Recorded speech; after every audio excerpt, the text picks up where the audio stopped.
Are we finally learning the real reasons as to why Todd Boehly and co. decided to splash over 1 billion at rebuilding Chelsea Football Club? Well, today, my friends, I'm here to discuss big club news and big transfer news as well too. So hit that like button. It really lets me know if you guys are enjoying the videos, if you're liking the content. I feel like maybe I don't get as many likes as I'd like to get, and I think I have to do more, of course, to get those likes from you. So I'm going to do my best behind that part, but regardless, I hope you guys enjoy.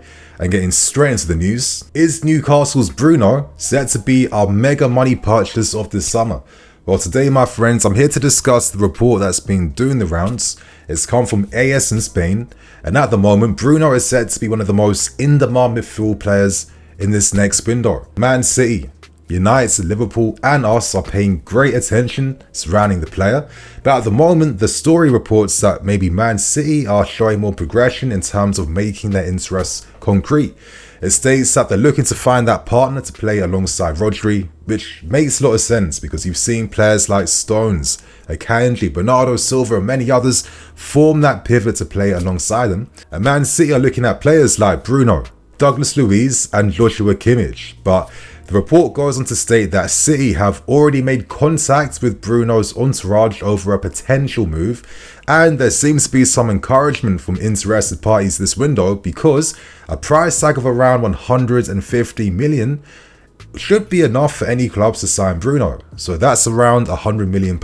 And Newcastle may be open to receiving the fee for Bruno in installments, which naturally makes sense because no club is paying 100 million upfront for any player for any reason. Now at the moment, if Bruno could pick a club to play for, that would be Barcelona, but with their current finances, that won't be happening. So outside of that, he's thinking about his plan B, and it states that him and his entourage would be happy for him to play for any of the top 6 clubs in the league, with us being one of those included clubs. Now that's the news out of the way.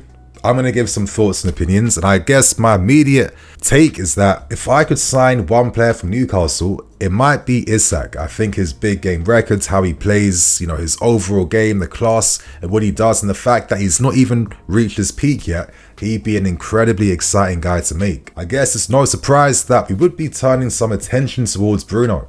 If you guys remember, before we signed Enzo Fernandez, we put out inquiries first to find out about the possibility of signing Bruno, but the player and Newcastle vehemently just turned that down. But times are different now.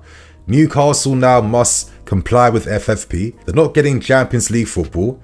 And the reason why they can't spend is that they don't make enough money as a club in terms of a business to be able to fund those types of moves. So it does seem like they'll have to sacrifice someone to be allowed to spend big again. And I guess whoever gets the best price, one of their players, could be going. As we know, Conor Gallagher right now, it seems like he may be sacrificed at the end of the season. Now, the latest reports state that the club have asked Conor to reduce his current wage demands. Now, at the moment, Conor is earning $50,000 a week, and it's believed based on rumours that he'd like to earn around $150,000. Now, I think that's kind of fair considering that he's reaching his pre-peak. He's an England international. He's been one of the consistent players of the season, and $150,000 is like not a crazy rate for players at this level. So it's interesting that the club are hoping for him to reduce his wage demands, but I've seen a similar tactic before with how Mason Mount left his football club, and in my opinion the reason why I stated that Conor could be sacrificed is that he does have 12 months left on his existing deal. He most likely isn't going to sign that, but based on those 12 months left, he technically could be an easy sell that can bring in some much needed money right now. Now, by selling a common grad, as we know, that's pure accounting profit that goes straight into the books. And by selling someone like this, it actually gives you flexibility to go out there to purchase a big money player as you're amortizing their transfer fee over multiple years. So technically, if we sold Gallagher, we could fund a big money midfield player, which I think naturally we would have to do if you're letting a key guy and key player of the season leave. And I think Bruno is a pretty fascinating option. Now, my first immediate impression is, are Bruno and Enzo maybe a bit too similar? I like to think so, but does that necessarily mean that they couldn't play in the same midfield together? Well, that will depend on how we play. Now, Newcastle play a pretty powerful brand of football. They played a lot of counter-attacking football this season, and Bruno is a player that is not afraid to assert himself physically. He is up for that fight. We've seen his fiery, aggressive side many a time this season. You guys have seen it on screen yourself. So I do feel like he could complement playing that powerful football that Pochettino wants. But I mean, you guys have seen like some quick stats around the FBref stats, and obviously Connor's defensive impact is a lot greater, which is natural, right? He has to be that defensive glue to balance your Caicedo's and Enzo Fernandez's.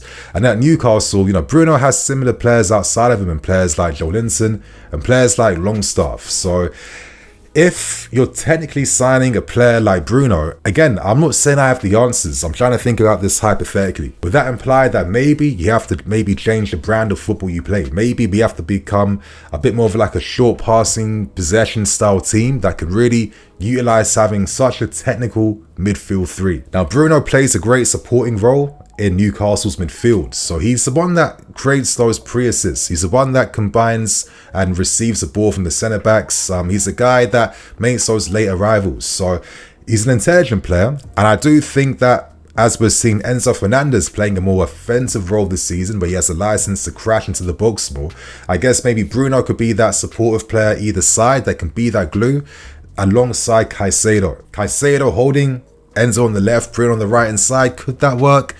Potentially, but I feel like I'm doing so much hypothetical talk right now, because I guess the main thing that really decides what happens with the midfield is whether Pochettino does remain here at the end of the season. With all these reports that we are, you know, keeping attention on the manager market right now, he may not be here. And I don't know, I'd personally feel like if a new manager was to come in, I want him to have a bit of a say when it comes to constructing the squad in his image a little bit. Not too much, but there has to be a bit of a balance, right? Like if you're going to fund like a mega money move for a player that has tons of competition, tons of interest, and let's say you don't have the manager pattern for right now, any manager that you hire will be forced to have to integrate Enzo, Caicedo and Bruno, and they'll have to create a system around these guys. Now, you think that should be quite easy. Sometimes reality tends to be a bit different.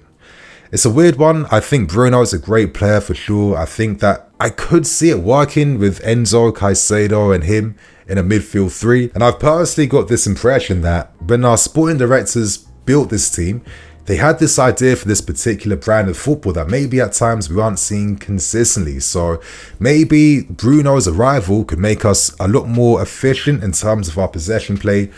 Who knows? But my friends, share your thoughts and opinions around this. Do you like the sound of this? Do you think it's overkill? Or do you think the money should be prioritized on much more needed areas like maybe striker or signing like a superstar attacking player?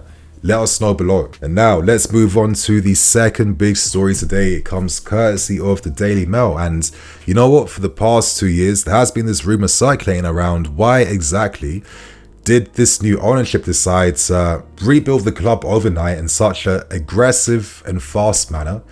And this rumor in particular has been circulating for a minute, so I'm going to get onto that. But before I do that, let's discuss the backstory first behind the story. And at the moment, Marina Granovskaya and Rudiger's representative in Saif Ruby, they're set to attend court over a matter that's been going on now for the past few years. I'm going to give, as the Mail report, a Section 8 application under the Criminal Procedure and Investigations Act, which relates to the disclosure of relevant information linked to a defendant's case, has been made by agent Saif Ruby in his ongoing legal case with former Chelsea director Marina Granovskaya. Now, Saif Ruby was a representative for players like Rudiger, Zuma, and a few others. Now, there's set to be an official hearing on the 10th of April, courtesy of this report. And to give you guys like a quick backstory, because it's a bit of a mad story, obviously, you know, it's been going on for a few years, but there was this allegation of Mr. Ruby, you know, blackmailing Marina Granovskaya, and charges were then pressed under malicious communication. Now, this was allegedly over 300,000 that was still owed to him from the sales of Rudiger,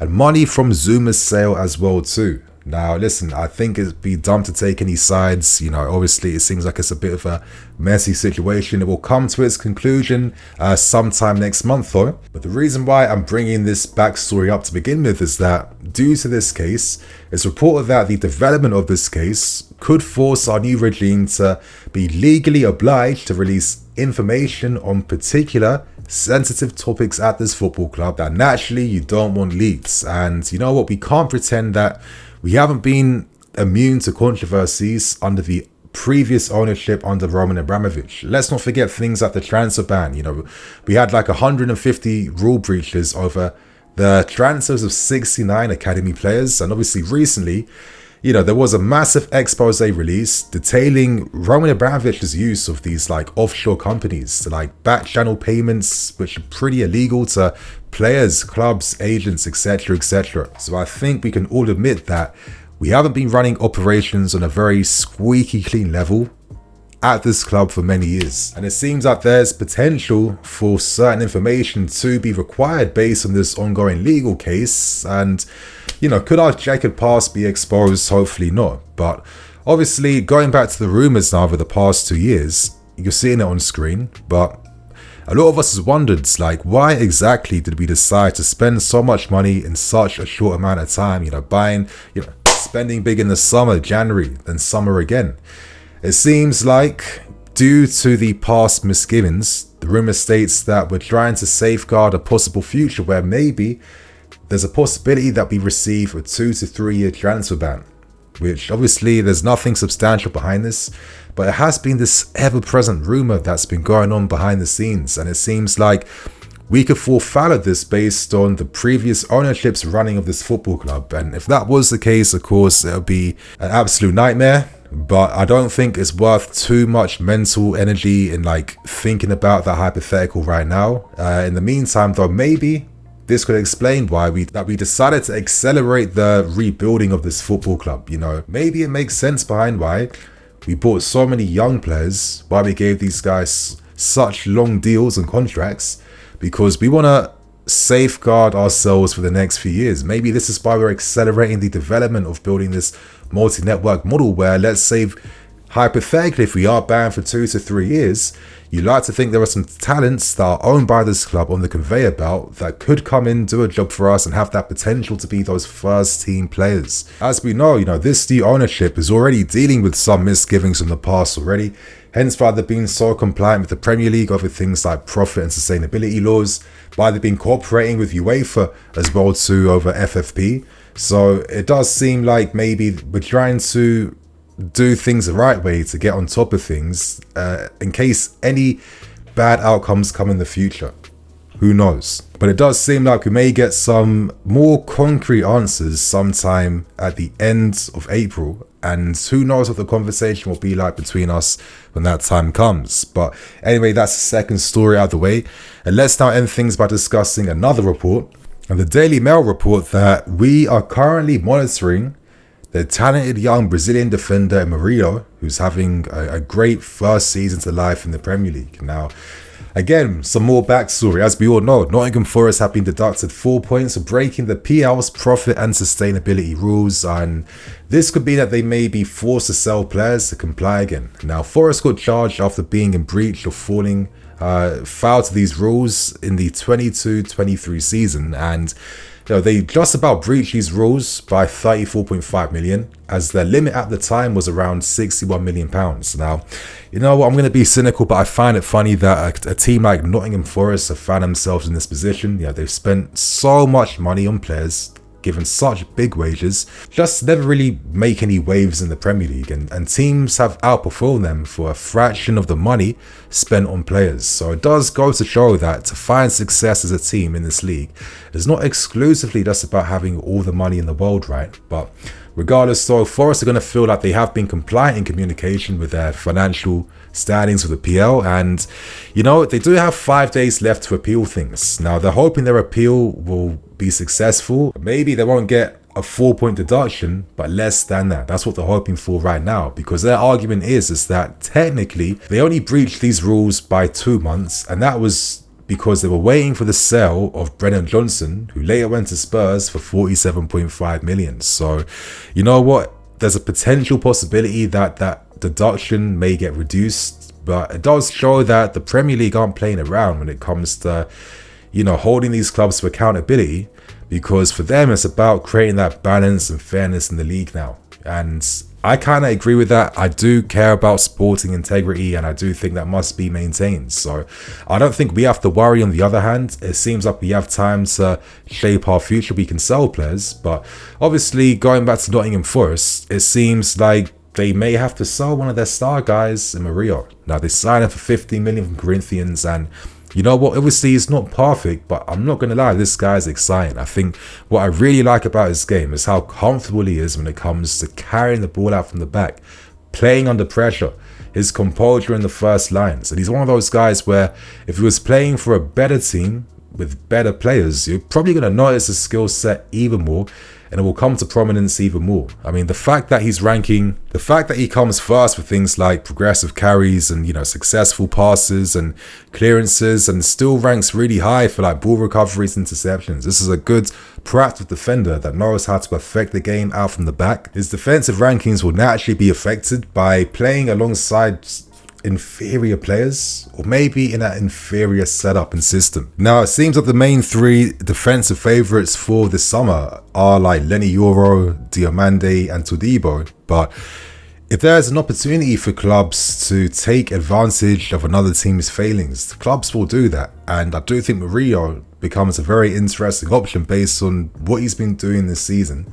And now that he's got a taste of life in the Premier League, could that mean that maybe he gets ranked a bit higher in terms of the priority list? Time will tell. So that's the news for today, my friends. I hope you guys enjoyed. Share your thoughts and opinions on all these stories as well. And on that note, I'm Nini FC, this is Blue Lions TV. I'll see you guys tomorrow with some more videos, and fingers crossed this What We Learn video is actually able to go through and get cleared. And yeah, I'll catch you guys then. Cool.